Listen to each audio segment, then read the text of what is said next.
कक्षा 9 के अंदर हम दो बैलों की कथा कहानी, जैसा कि हमें पता है, आपको पता होगा, हम पढ़ रहे थे।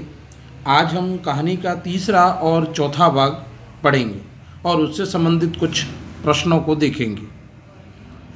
पूर्व में हमने देखा था कहानी के अंदर, जहाँ प्रेमचंद की कहानी है कि किस तरह से जो दोनों बैल है वे गया के वहाँ से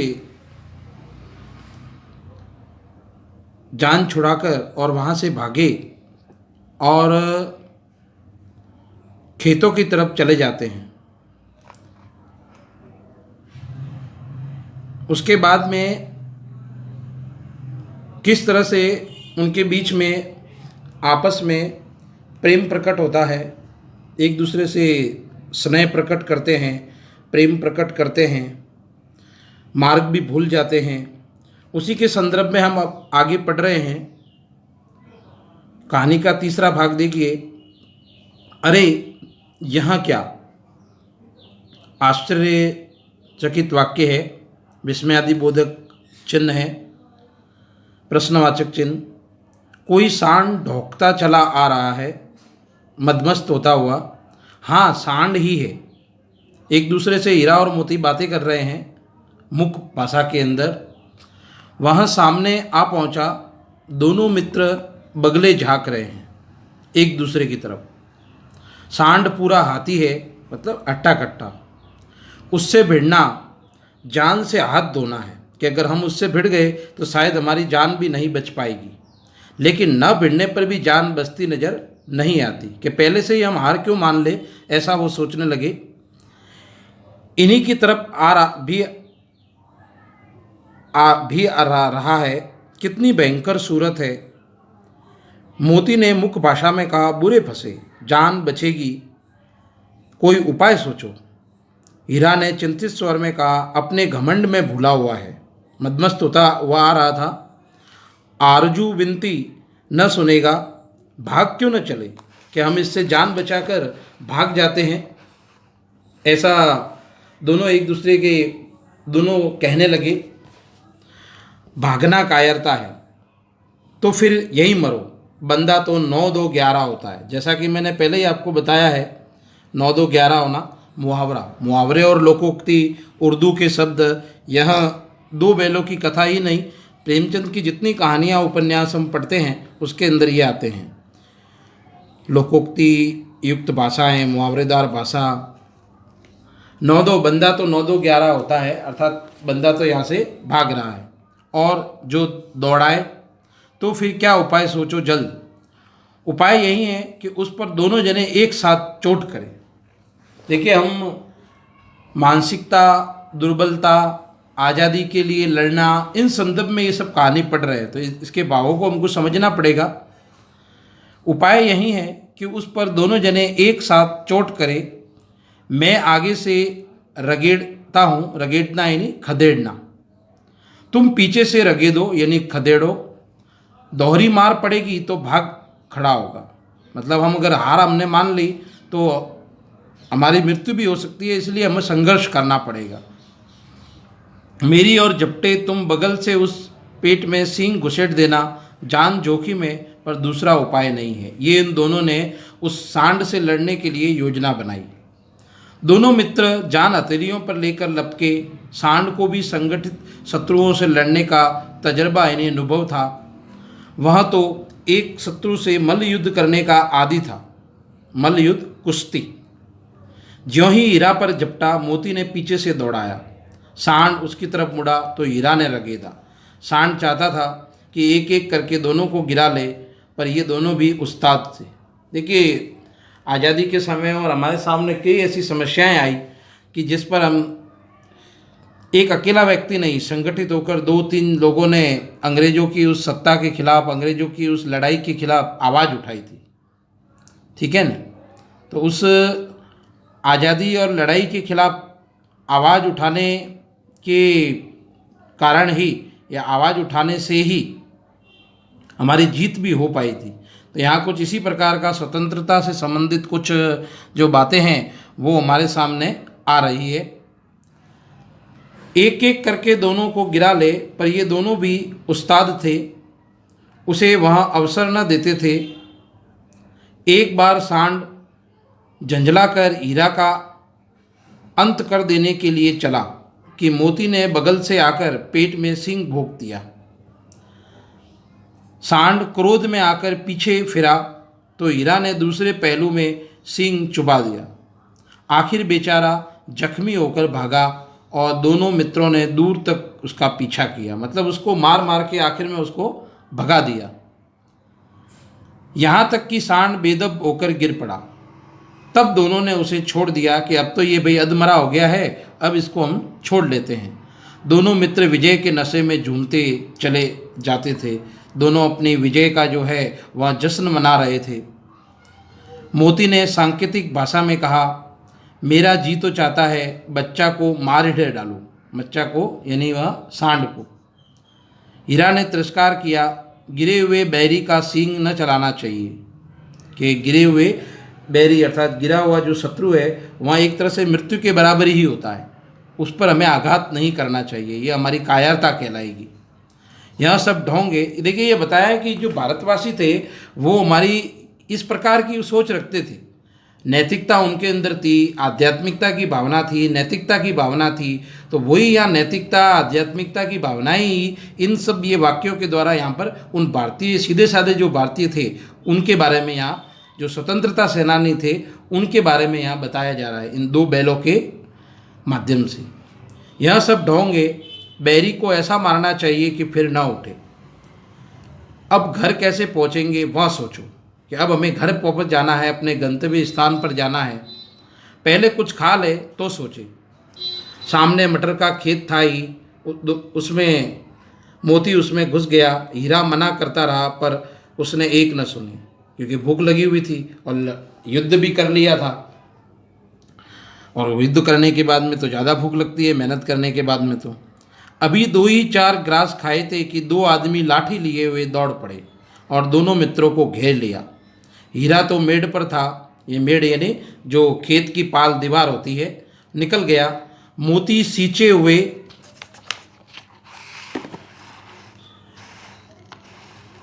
खेत में था, उसके खुर कीचड़ में धंसने लगे, यानी पैर न भाग सका, पकड़ लिया। हीरा ने देखा संगी संकट में है तो लौट पड़ा। वापस वह भागा था, लेकिन वह मोती है, वह मेरा मित्र है, वह संकट में है, तो मित्र को देखकर वह वापस लौट पड़ा। फंसेंगे तो दोनों फंसेंगे। रखवालों ने उसे भी पकड़ लिया। प्रातःकाल दोनों मित्र कांजी हाउस में बंद कर दिए गए। जो मवेशी खाना होता है उसे बोलते हैं कांजी हाउस। दोनों मित्र को जीवन में पहली बार ऐसा साबिका पड़ा कि सारा दिन बीत गया। साबिका यानी सरोकार या वास्ता, उर्दू शब्द आते हैं इसमें अंदर। और खाने को एक तिनका भी ना मिला, ऐसा सरोकार उनको झेलना पड़ा। समझ में ही ना आता था कि यहाँ कैसा स्वामी है। इससे तो गया फिर भी अच्छा था। यहाँ कई भैंसें थी, कई बकरियाँ, कई घोड़े, कई गधे, पर किसी के सामने चारा न था। ये उन दोनों ने देखा वहाँ पर स्थिति को। यहाँ कई भैंसें थी, बकरियाँ थी, सब जमीन पर मुर्दों की तरह पड़े थे। कहीं तो इतने कमज़ोर हो गए थे कि खड़े भी ना हो सकते थे। सारा दिन दोनों मित्र फाटक की ओर टकटकी लगाए ताकते रहे, पर कोई चारा लेकर आता ना दिखाई दिया कि शायद कोई इन्हें चारा देगा तो हमें भी शायद कुछ खाने को मिलेगा। तब दोनों ने दीवार की नमकीन मिट्टी चाटनी शुरू की, पर इससे क्या तृप्ति होती। पशुओं की एक भी विशेषता होती है उस मिट्टी को चाटना, जिससे कि शायद कुछ भूख शांत होती है, लेकिन उन दोनों की भूख शांत होने वाली नहीं थी। रात को भी जब कुछ भोजन न मिला तो हीरा ने दिल में विद्रोह की ज्वाला दहक उठी और मोती से बोला, अब तो नहीं रहा जाता मोती, कि अब तो हम संघर्ष, हमें कुछ ना कुछ प्रयत्न करना पड़ेगा। देखिए, उस जो कारावास के अंदर और उन स्वतंत्रता सेनानियों को डाला जाता था और उन्हें किस तरह की उनकी इज्जती रहती थी, वो यहाँ पर बताया जा रहा है। मोती ने सिर लटकाते हुए जवाब दिया, मुझे तो मालूम होता है प्राण निकल रहे हैं, इतनी जल्द हिम्मत ना हारो भाई, यहाँ से भागने का कोई उपाय निकालना चाहिए। आओ दीवार तोड़ डाले, ऐसा उन्होंने उपाय सोचा। मुझे तो अब कुछ नहीं होगा, बस इसी बूते पर अकड़ते थे। सारी अकड़ निकल गई, एक दूसरे से वहाँ बातें कर रहे हैं। बाड़े की दीवार कच्ची थी, हीरा मजबूत तो था ही। अपने नुकीले सींग दीवार में गड़ा दिए और जोर मारा तो मिट्टी का एक चिप्पड़ निकल गया, एक थप्पा जो था वहाँ निकल गया। फिर उसका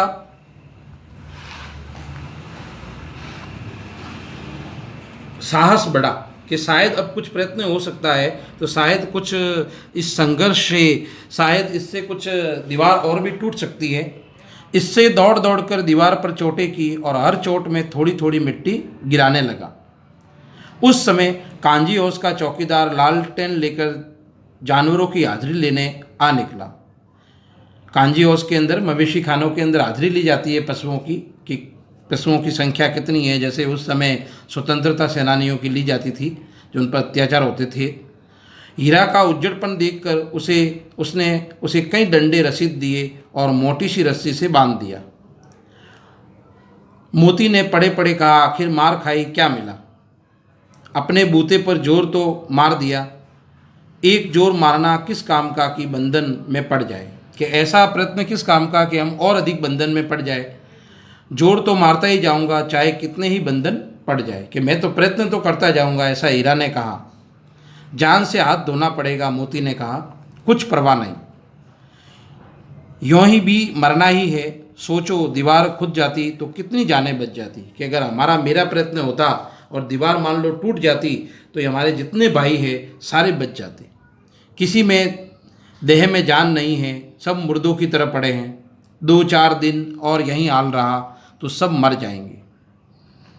हाँ, यह बात तो है। अच्छा तो ला, फिर मैं भी जोर लगाता हूँ। देखिए अब उसे भी जोश आ गया, एक सेनानी को देखकर, एक स्वतंत्रता सेनानी को देखकर किस तरह से लोग उस समय उनके अंदर जज्बा होता था, अंग्रेजों के खिलाफ लड़ाई लड़ने का जज्बा होता था, वो यहाँ बताया जा रहा है। मोती ने भी दीवार में उसी जगह सींग मारा, थोड़ी सी मिट्टी गिरी और फिर हिम्मत बढ़ी। फिर तो वहाँ दीवार में सींग लगाकर इस तरह जोर करने लगा मानो किसी प्रतिद्वंदी से लड़ रहा है। जोश आ गया, थोड़ा उत्साह बढ़ गया। आखिर 2 घंटे की जोर आजमाइश के बाद दीवार के ऊपर के लगभग एक हाथ गिर गई। दीवार के ऊपर का लगभग एक हाथ भाग जो है वह गिर गया। उसने दूनी शक्ति से दूसरा धक्का मारा तो आधी दीवार गिर पड़ी। दीवार गिरना था कि अधमरे से पड़े हुए सभी जानवर चेत उठे कि शायद कोई रास्ता हमें मिला है, रोशनी आई है। तीनों घोड़ियाँ सरपट भाग निकली, फिर बकरियां निकली, इसके बाद में भैंसें भी खिसक गई, पर गधे अभी ज्यों के त्यों खड़े थे। ये देखिए, गधे का पहले ही बता दिया है कि सीधेपन का प्रतीक बताया है गधे को। हमारे जो भारतीय थे, सीधे साधे जो भारतीय थे, उनके प्रतीक के रूप में बताया है गधे को, जो हमने पूर्व में पढ़ लिया है। हीरा ने पूछा, भाई तुम क्यों नहीं भाग जाते? एक गधे ने कहा कि जो कहीं फिर पकड़ लिए जाए तो और अत्याचार होगा हम पर, तो क्या हर्ज है, अभी तो भागने का अवसर है। हमें तो डर लगता है हम यहीं पड़े रहेंगे, ऐसा वो गधे ने उन बैलों से कहा। आधी रात से ऊपर हो चुकी थी। दोनों गधे अभी तक खड़े सोच रहे थे कि भागे या न भागे, और मोती अपने मित्र की रस्सी तोड़ने में लगा हुआ था। जब वहां हार गया तो हीरा ने कहा, तुम जाओ, मुझे यहीं पड़ा रहने दो, शायद कहीं भेंट हो जाए। मोती ने आंखों में आंसू लाकर कहा, तुम मुझे इतना स्वार्थी समझते हो हीरा? हम और तुम दोनों इतने दिनों एक साथ रहे हैं, आज तुम विपत्ति में पड़े हुए हो तो मैं तुम्हें छोड़कर अलग हो जाऊं? ऐसा नहीं हो सकता। हीरा ने कहा, तुम बहुत मार पड़ेगी, लोग समझ जाएंगे यह तुम्हारी शरारत है। मोती गर्व से बोला कि जिस अपराध के लिए तुम्हें तुम्हारे गले में बंधन पड़ा, उसके लिए अगर मुझ पर मार पड़े तो क्या चिंता।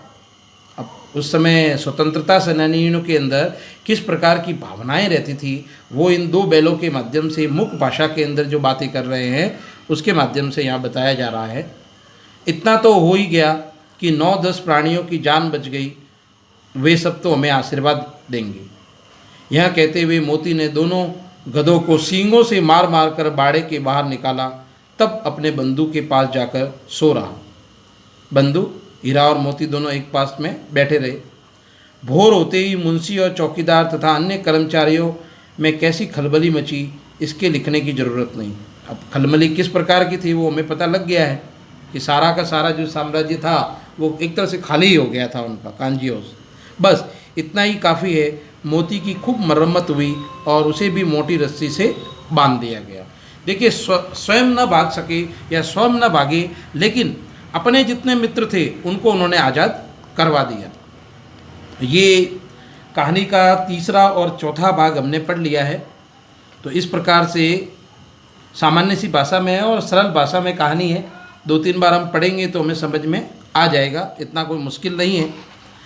हम इसके कुछ पीछे के प्रश्न हैं उनको अभी देख लेते हैं। आपको कुछ प्रश्न पढ़ने के लिए भी अभी तक दे दिए हैं। आज आपको यहाँ 5वां और 6ठा प्रश्न है, ये गृह कार्य के अंदर करना है। इस क्लास के अंदर हमारे यह 2 प्रश्न हैं कि किन घटनाओं से पता चलता है कि हीरा और मोती में गहरी दोस्ती थी, जो अभी हमने एक पढ़ लिया है, एक कुश्ती वाला और एक यहाँ दोनों एक दूसरे के बारे में चिंता करने लगे। इससे ये मालूम पड़ जाएगा 2 घटनाओं से हमें कि दोनों में दोस्ती थी। लेकिन औरत जात पर सींग चलाना मना है, क्यों भूले जाते हो। हीरा के इस कथन के माध्यम से स्त्री के प्रति प्रेमचंद के दृष्टिकोण को स्पष्ट कीजिए। तो 2 प्रकार के प्रश्न हैं, ये हमें अपनी नोटबुक के अंदर करने हैं। एक बार दोनों भागों को अच्छी तरह से फिर से पढ़ लीजिएगा। 2 कॉपी को जिस प्रकार से हमें जितना भी हमें आता है वैसे एक बार हमें उत्तर लिखने हैं। अपनी भाषा में बनाकर लिखेंगे तो और भी ठीक रहेगा। कहानी का जो 5वां भाग है वो हम अगले वीडियो के अंदर, और इससे अन्य महत्वपूर्ण कोई प्रश्न बनते हैं तो वे हम आगे की क्लास के अंदर पढ़ेंगे। तो तब तक के लिए इस पाठ को प्रारंभ से अभी तक जितना पढ़ाया है एक बार आप पढ़िए, ताकि ये कहानी हमें ठीक तरह से समझ में आएगी। तो इसके संबंधित जो अर्थगण प्रश्न आएंगे वो हम आराम से कर पाएंगे। तो क्षितिज पुस्तक के अंदर अभी हम इतना ही आज पढ़ेंगे। अगली क्लास के अंदर हम कहानी का 5वां भाग और अन्य महत्वपूर्ण प्रश्नों को समझेंगे।